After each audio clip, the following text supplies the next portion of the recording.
there's nothing more empowering than making the connection between things, food, anything, exercise, people, and that affecting us. And then we can make educated, empowered decisions about how we live our life based on how we want to feel.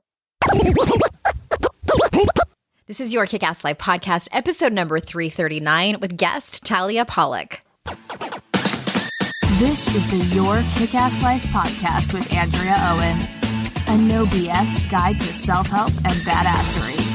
Because ladies, let's face it, life's too short for it to not kick ass. And here's your host, the girl who serves it up straight with a side of crazy, Andrea Owen. Hey there, ass kickers. Welcome to another episode of the podcast. I am so glad that you are here. My friend Talia Pollock is here, and I cannot wait to bring you this conversation and tell you about her new fun book. But before I do, I still need your stories. You might have heard me talking about this over the last few weeks. I need stories and examples for this book that I am writing. I'm writing my third book, title to be determined. It feels like it's unnamed and it feels weird talking about it without a name, but it doesn't have a name yet. But soon it will have a name. And as you know, in my books, I feature stories from clients and my friends and colleagues, and I love to feature stories and examples from you, my podcast listeners, women from the YKAL community. So you can head over to yourkickasslife.com/story to check out the very easy to fill out document that we have over there that has all of the information. You don't have to answer every single question that I have on there, really only the ones that apply to you. I would really love to hear from some older women. This is the first time that I have written a book that is crossing 4 generations, y'all. I know I have a lot of younger listeners, new and, that have been with me for a few years. I have women that message me that are in their early 20s. So you all are Gen Z. I have also millennials, Gen Xers like myself, as well as baby boomers. So it is so fun and exciting to be able to write a book and talk to you all and help all of you over 4 generations. So I have an abundance of stories from younger women, and I would love for those of you who are older who are listening to please share your stories and examples with me if you can, if you are feeling able. I love to feature women of all ages and all backgrounds. So yourkickasslife.com/story. The 2 new questions that I have up there are around turning your life challenges that you have faced into invitations from life. So if you have an example of when life has just simply kicked your ass, or maybe it was just turned upside down, and you took that as a challenge to uplevel your life instead of a gigantic setback, which, let's be honest, it's both. But I would love to hear your story on that, as well as if you can describe a moment in your life where you became aware of your own internalized patriarchy. For instance, if you suddenly realize that you've been judging women for something that you would never judge a man for. So if you can think of a story or example that you have, I would love to hear it. If you've already shared yours, thank you very much, by the way. Those questions will also be on the form. I'm just still trying to gather as many as I can. And those 2 new questions that I would love to have are at the top of the form. So please, please, please, if you are feeling so inclined, I would love your help, and I am incredibly grateful. All right, Talia Pollock is here. And for those of you that don't know her, let me tell you a little bit about her. Talia Pollock is an author, speaker, storyteller, plant-based chef, TV personality, and health and empowerment coach. She's the host of the popular Party in My Plants podcast and the proud founder of Party in My Plants, an internationally celebrated wellness platform that helps real, busy, everyday people skyrocket their positive energy to boldly take on the world in any way they wish. Talia's simple recipes and spunky lifestyle advice have been featured repeatedly on The Dr. Oz Show, Huffington Post, Mind Body Green, BuzzFeed, Success Magazine, and more. Her first book, Party in Your Plants, 100 plus plant-based recipes and problem-solving strategies to help you eat healthier without hating your life, is available now. So without further ado, here is Talia. Talia, I'm so glad that you're here. I am thrilled to be here. I was on your show, I think it was last year. And the minute we started talking, I'm like, this girl, I mean, I want to adopt you as my little sister. I'm open to it. I'm up for that. You're open for applications? Yes. Please. I welcome that. I love anyone that can blend comedy and a really refreshing sense of humor with a topic that typically isn't known for that. And, healthy eating. And I'll be honest with you, I don't have a lot of people on who talk about this topic because it's not, forgive me, but it's not that exciting to talk about. Am I wrong? I know exactly what I was going to say. Okay, good. Because I'm like, did I just totally insult her? Oh my God. And then I ran away. No, okay, I know exactly what I'm going to say. All right, ready? Okay, yes, I'm going. Go. Okay. I remember our conversation so vividly. I remember where I was sitting. I remember it was like kind of a great day. I remember we hit it off so well. And I just felt like we were like hugging by the end of our chat. And then I asked you, do you think I could be on your show? And you were like, oh, I don't really do healthy eating on my show. Is that what I said? Well, and then I got your book. Oh, I know. So I am so honored to be here. You stood true in your truth.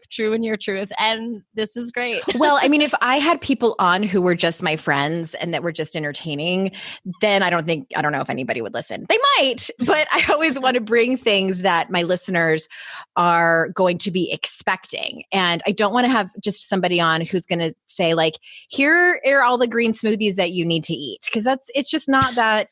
I need people to also be entertained. But then when you sent me a copy of your book, and I follow you on Instagram, and I want to drop a link to that episode from your show into the show notes because I remember it was a great conversation. It was so good. I wish I remembered what number it was off the top of my head. That's okay. My team will find it. No worries. I'm not going to give you more work to do.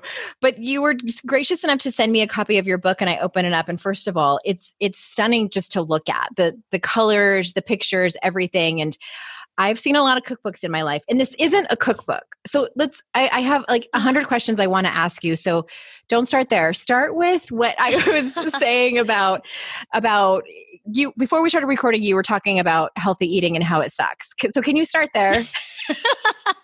Yes. So the book starts with me saying bluntly, yo, I know that healthy eating kind of sucks, and the first thing you need to do if you want to eat healthfully is get clear about what sucks cantaloupe balls about healthy eating for you. Because I think so many people are just like, woo, here's a green smoothie. Woo, eat healthfully. Why aren't you eating healthily? Mm-hmm. It's so easy. Just do it.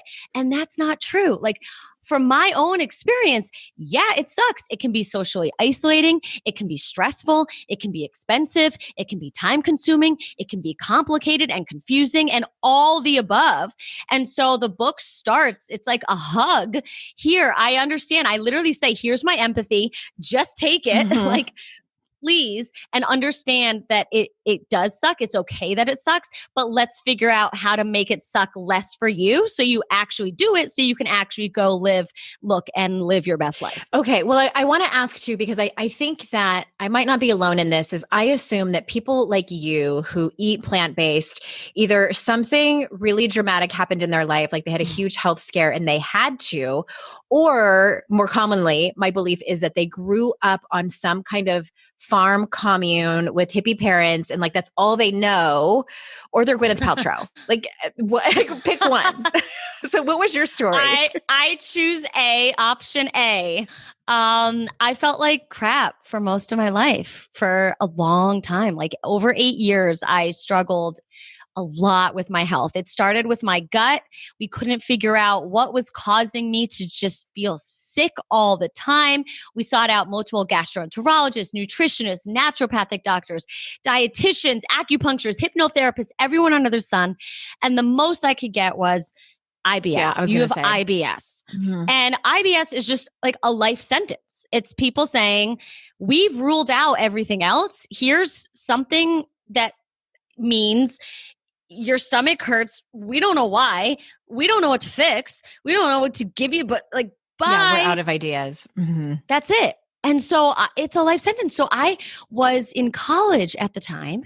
And when you're supposed to be so vibrant and pulling your all-nighters and doing your keg stands and making friends and memories and learning and growing. And I felt so sick. And I just would flash forward to my, someday wedding day and wonder, how could I ever walk down the aisle if I don't know if my stomach will hurt too much or if I'm too bloated that day to fit into a wedding dress, and my after party for my wedding is going to be me in a bathtub feeling sick, or how could I have kids if I'm never going to be up for like cute breakfast in bed because food hurts my stomach? And I just saw this horrible life for myself. And I was also at the time an aspiring comedian, which makes sense because a lot of comedy comes from darkness. And I was pretty dark because when you have stomach problems, your stomach, they say, is your second brain. Yeah. And so that affected everything, my immunity, which then made me feel so sluggish. And I got all these weird like ear infections and like herpes on my eyebrow and like all these awful things. And then that affected my confidence. And then that led to depression. Yeah. So I was just this blob of yuck walking around like as far from my best self as humanly possible. But I found my joy in using words to elicit laughter, because I think... is there anything funnier than herpes on your eyebrow? Like nothing. That is the punchline to every joke. And then herpes on the eyebrow. What? Exactly. And so I just use comedy to like diffuse my own pain, and I use it to connect with people. So this led me to be in LA for an internship with Adam Sandler's production company, Happy Madison. And in my off time from the internship, I ran around just seeing all the wellnessy stuff that LA had to offer. And that led me to one day being in a raw vegan cafe, ordering a coconut smoothie that I was told was good. They hand it to me. I say, I don't do dairy. They say it's vegan. I say, I don't know what the hell vegan is. I drink it. And for the first time in like 8 years, I consumed something that made me feel good. Wow. Like it was that visceral. Yes. I remember exactly the bench, the tree, the moment, every single thing. It was this enormous aha, because it was live food. It was like this creamy coconut superfood smoothie, and it was just living food that I put in my body, and I felt good. And then I just dove into the plant Kool-Aid, as they say. But this was in 2008. So before everybody was on board. Before Instagram, before blogs, before anything. So I would just sit in Barnes & Noble on the floor, transcribing vegan recipes on a yellow legal pad or information. And I went back to school to finish my year. And I'm now in college with a juicer in my dorm, drinking green juice while my friends are off like drinking boxed wine. And I'm at home cracking open coconuts so I could drink coconut water because no one sold coconut water. So you were literally opening coconuts to make your own coconut water? Yes. Oh my gosh.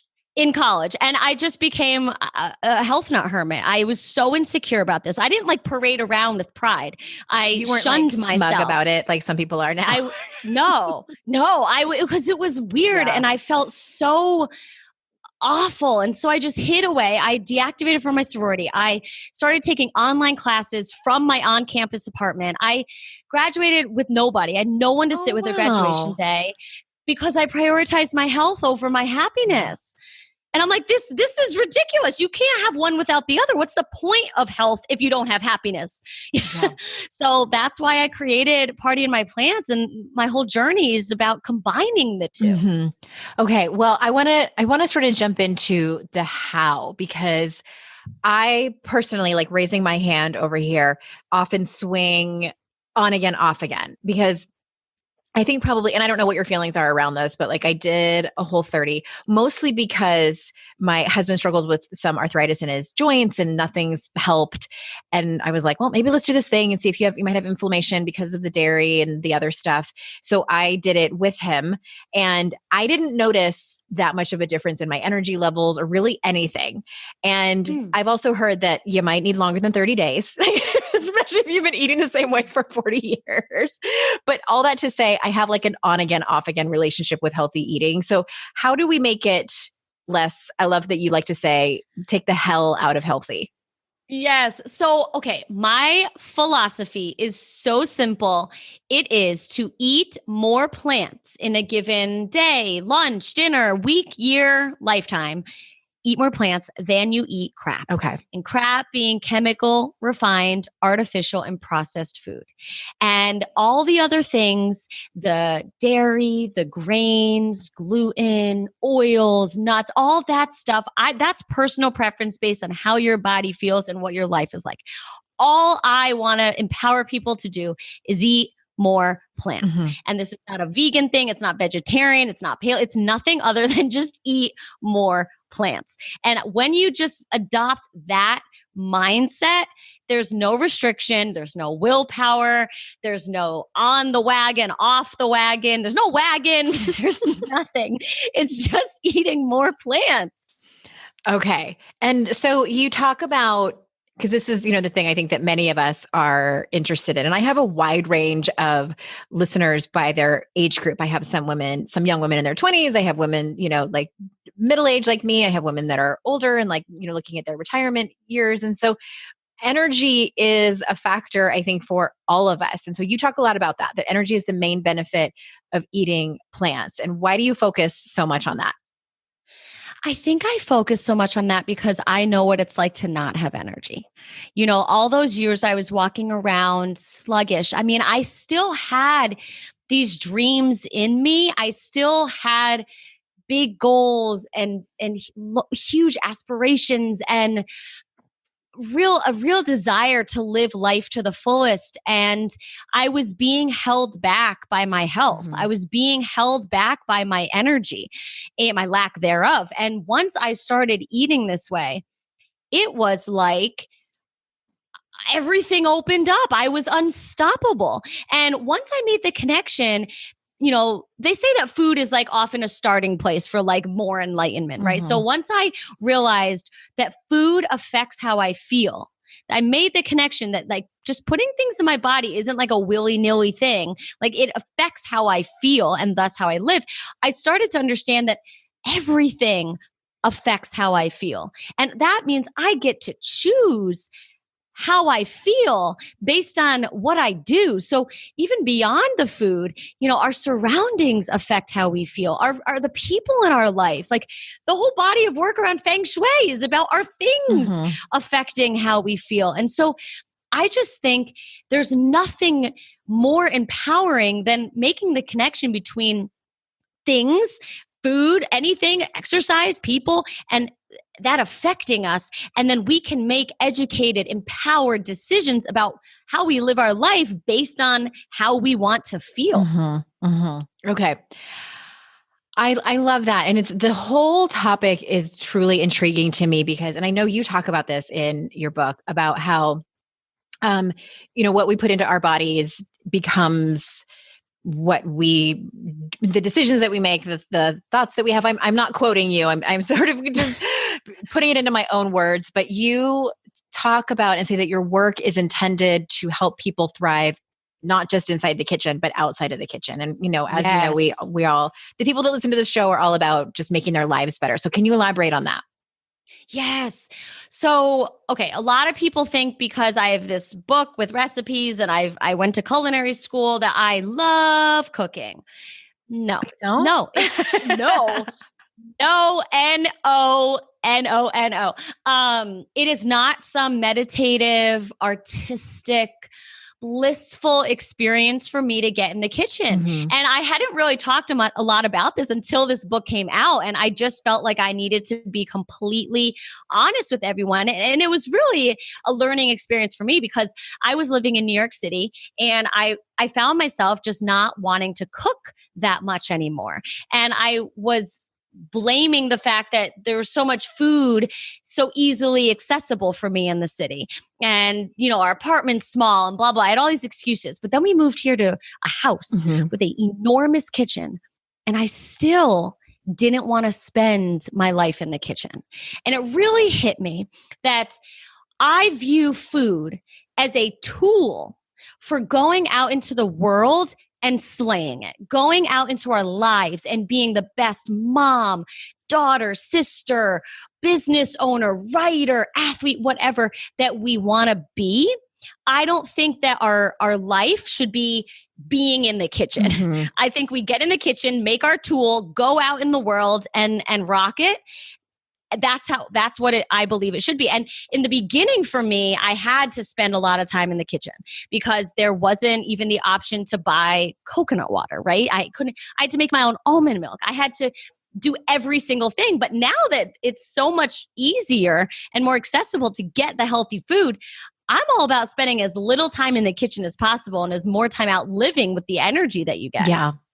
Well, I mean, I don't doubt that there's so much that has to do with, I've heard experts talk about that our stomach is the second brain. And, one of my children has had the diagnosis of, I will not name which one, but the IBS diagnosis. And when we left the pediatric gastroenterologist, is that their name? Enterologist, who was a very smart person. I just turned to my husband and I'm like, it's her gut. Like now everyone knows which kid it is, but it's like, it's something that she's eating. I know it's something that she's eating.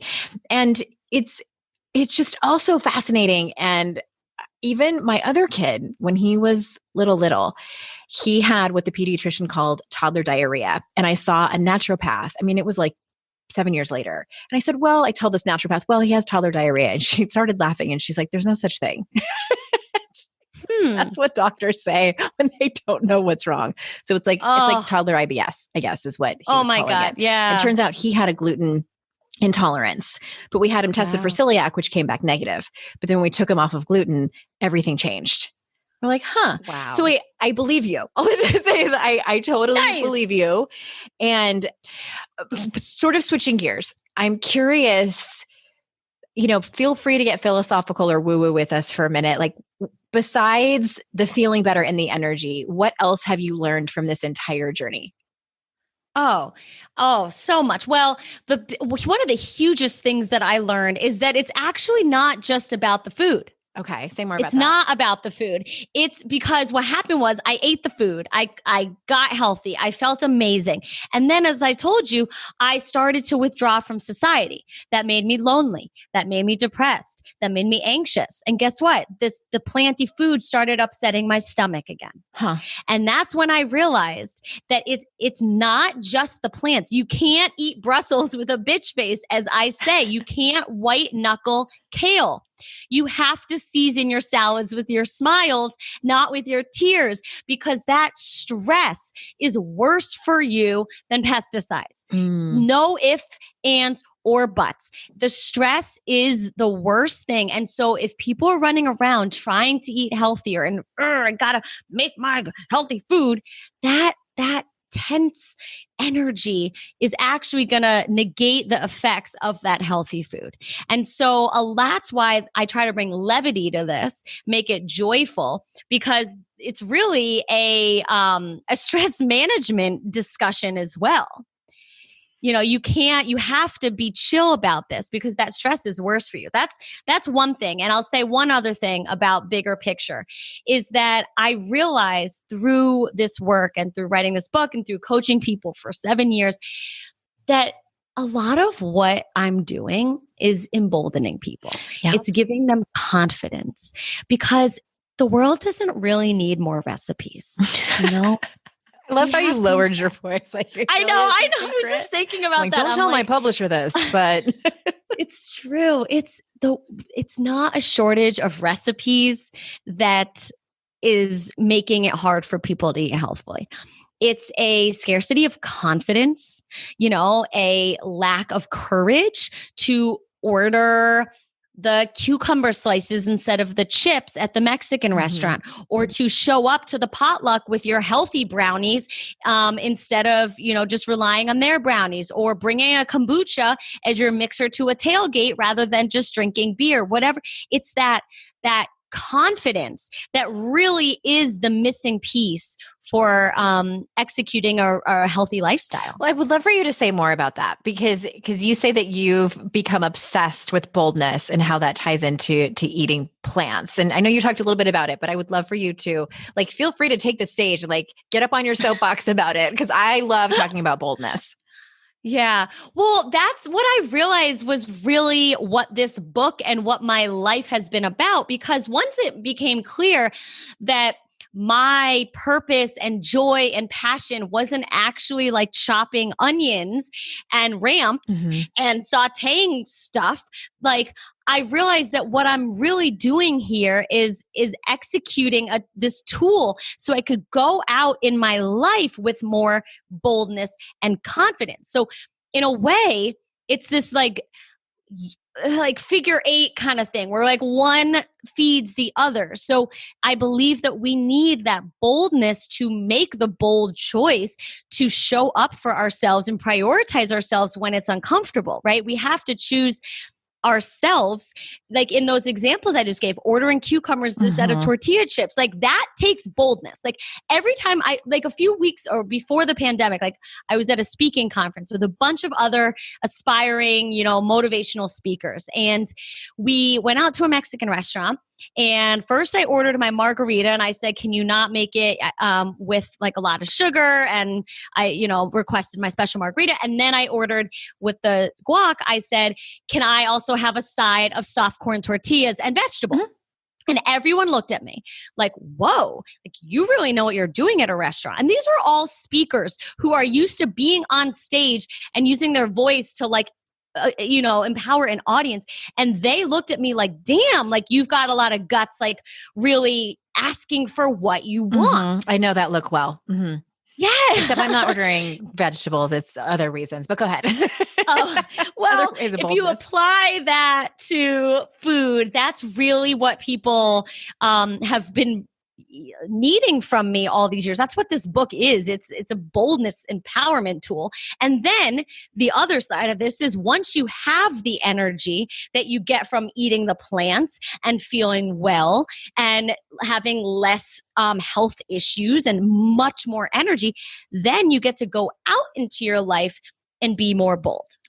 I 100%. It's so awesome. I know. Like I love what an evangelist you are for this. Oh. And it was just, in case anybody missed it, the book is Party in Your Plans, 100 plus plant-based recipes and problem-solving strategies to help you eat healthier without hating your life. And I this isn't a cookbook. Like it's Thank you. It's that's the best compliment in the world. Oh, I'm glad. It's a funny, beautiful book that has recipes in it. Like that's it's that's literally what I wrote in my proposal. Oh, you're that kidding. Was the dream. Like I was, because like I said, like food has been my vehicle. It's been like, not a costume. It's been my it's like the Trojan horse. Sure. Okay. Food has been my like Trojan horse. It's like, give the people what they want. Or what is it? Give the people what they want, tell them what they need. Or tell them what they want, give them what they need. Yeah. So that's exactly what my intention was with this. Like I've used recipes to really be, the sexy thing, literally with the beautiful food photos, but it's meant to be a book. And so the fact that you said that, I'm just jumping. Yeah. I had no idea that's like, was your goal? I'm like, well, you nailed it. It's funny stories. And I mean, right when we got on the phone together, I told Talia, and I'm like, it is beautiful. Like, and I don't say that about very many books because books are books. It's like blank pages with writing on them. And maybe there's some illustrations if you're lucky. Unless it's a children's book, it doesn't have a lot of things to look at that really catch your eye. It's aesthetically, they did a really, really great job. And I think you should be really proud of it. And I know that you are. Thanks. All right. Before we wrap up, I want to know, I ask this question quite often of my guests, and I'm really curious with you though, because most of my guests, it's like, straight up and down personal development. I'm pretty sure of like what they might say, but I have no idea what you're going to say with this. I'm curious what surprises you about the women that you work with when you're taking them through this journey? Ooh, what surprises me about the women that I'm working with when I take them through this journey? Honestly, it's the fact that they're held back by these little things. Like, I'm nervous to go to my mother-in-law's house because I don't know how to deal with the fact that I can't really eat her food. Her tater tot casserole. Yes, exactly. Like, it's shocking. It's been nonstop shocking to me that that's what holds people back. It's the social things. It's the like, all my coworkers are going out to Panera for lunch. I don't want to eat Panera. Help. It's all these social situations. Asking for what they want. That's a chapter in the book that I'm writing. Ask for everything you want. Yes. And it's interesting. I find that we are conditioned to be accommodating and not make any scenes or rock the boat or ask for what we want for fear of putting other people out, for being a bother, for being annoying, high maintenance, demanding. Yeah. And it's interesting. I never until this moment occurred to me that, oh, this is also happens when people are trying to eat differently and sort of veer a little bit away from the quote unquote norm. And I've encountered that a little bit when I quit drinking. And it's different though, because we can survive without drinking, right? I don't need to drink in order to live, but eating is different because everybody eats.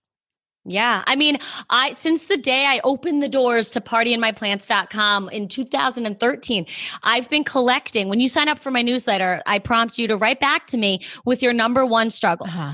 I would say 96% of struggles involve social scenarios. Every once in a while, I'll get I don't know how to cook, or I don't have any good recipes, but it is all like an in-depth story about their husband or their one kid or their, coworkers that always bring donuts and eclairs into the office, or this or that. It's all social situations. And the antidote, the solution is building that boldness in you to be like, this is how I eat because this makes me feel my best. I want to be my best. So once you make that something you own, because for a while for me, I felt, as I told you, like really small about it. I was ashamed. I was embarrassed. I didn't want to be that awkward person. I had uncles that would give me eye rolls when I'd show up at Steeler games with kombuchas or asked to go to Whole Foods before to get my healthy food. Why couldn't I just be easy? I got a lot of that. And it wasn't until I just owned it. And I was like, this is who I am. And that's when no one gave me eye rolls. No one made comments. No one, because I owned it. And I had the courage and the confidence and the boldness. And that's when it became joyful and easy. Oh my gosh. I just got this vision of you. I have no idea if you did this or not, but like at the Steelers game or at the wherever, if it was at the actual game or in somebody's house and, the uncle gives you the eye roll and you respond with like, guess who doesn't give a shit about your eye roll? This girl. You pointed to yourself like, that's what I would hope. I did not do that. But what happened was I just quietly embraced it. Like I remember so vividly, I would always bring kombuchas and, as like my mixer or as in lieu of drinking. And one game, everyone wanted my kombucha. They didn't want the like jungle juice. They didn't want this or the other. And I actually ran out. And I remember watching him watch me. And I was just like, see? You see here? It was just like a quiet confidence. And I think that really helped me succeed. Oh my gosh. I love this story. And I want everyone to go and also listen to your podcast, the podcast is Party in My Plants, right? My Plants. Okay. Yes, and the website. The book is Party in Your Plants because you want people to party in their own plants. Exactly. I don't want them to party in my plants. It's about your plants. Get your all own of our plants. Well, congratulations on the book. Party in Your Plants is available wherever books are sold. And everyone, please still order from independent bookstores. They need your help much more than Amazon does. So please, please, please. True. And anything else you want to say before we close up? Oh, just thank you. This was a delight. And I'm so glad I broke the barrier. Me too. To come on. I mean, really, I'm just so delighted that you saw that this is not a cookbook. You saw the humor and that was really my goal. It's a book disguised in a cookbook because my dream is to write books like you. That's exactly the next I was step just going to say, like, maybe your next book could be about just what you were talking about, that it's not always just about food. I think food is just one area where we have a hard time speaking up about things, but there is definitely room on the self-help bookshelf for you to talk about your own journey and the journey that you've walked through with clients.